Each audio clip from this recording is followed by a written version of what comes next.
दोस्तों कुरान पाक की एक सूरह है सूरह कुरैश, और उसकी बरकत ये है पढ़ने की कि अगर आप उसको खाने के बाद पढ़ेंगे तो आपका पेट कम हो जाएगा, आपका पेट अंदर चला जाएगा।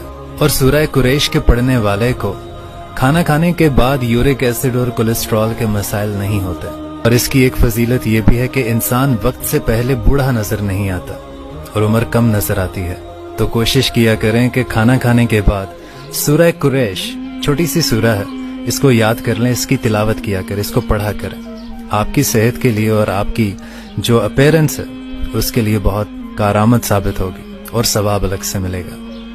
दोस्तों कुरान पाक की एक सूरह है सूरह कुरैश, और उसकी बरकत ये है पढ़ने की कि अगर आप उसको खाने के बाद पढ़ेंगे तो आपका पेट कम हो जाएगा, आपका पेट अंदर चला जाएगा। और सूरह कुरैश के पढ़ने वाले को खाना खाने के बाद यूरिक एसिड और कोलेस्ट्रॉल के